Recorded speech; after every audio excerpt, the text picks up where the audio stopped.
I want to turn to John Heilemann and ask him about this because former President Trump wants President Biden to return to the race and become the Democratic nominee. In a Truth Social post yesterday, Trump wrote, in part, quote, Kamala should be investigated and forced off the campaign, and Joe Biden allowed to take back his rightful place. He got 14 million primary votes. She got none.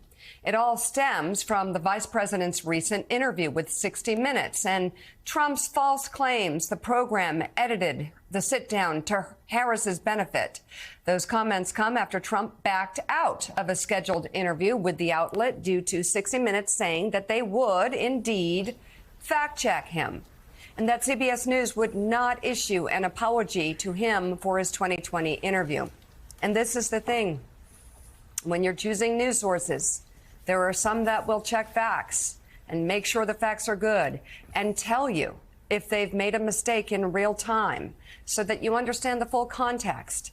And there are some that won't. John Heilemann, what do you make of Trump's comments about Biden and also this narrative that they're weaving about Kamala Harris not being chosen?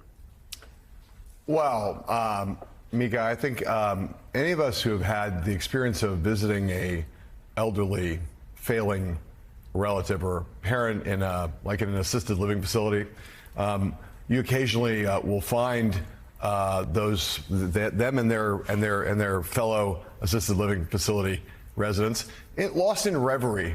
They kind of think back to the good old days. They sometimes they kind of lose track of where they are in time. They may be 80 years old, but for periods of time they imagine they're still 40, and they kind of get lost in that dream space. Donnie, this happens with Donnie on a regular basis, and I think that's what we really see with Donald Trump is we see, he's still not gotten over the fact that the good old days for him, the best of times, those moments were when he still had Joe Biden, when he was still on the fast track to winning this election easily. And the closer we get to Election Day and the closer we get to whatever reality is going to befall him, the more we see Trump's lapse into those kind of nostalgic reveries. This is not the race that he spent 4 years wanting to run, and he can't let go of it. So, yeah. Rev, all right. Let me real quick make it just also on this theme, Donnie, let's get you in on this. The playbook just now talks about how Trump's been canceling interviews, and they've got reporting that he was in a sit-down conversation with a podcast called The Shade, and the people at the podcast say that the reason why Trump's campaign said he'd have to cancel it was indeed exhaustion. Which is the Trump campaign now disputes, but they have multiple sources saying that's why they were told they can't do it. I think people should really focus on his kind of state of strength, state of weakness, state of well-being, state of non-well-being.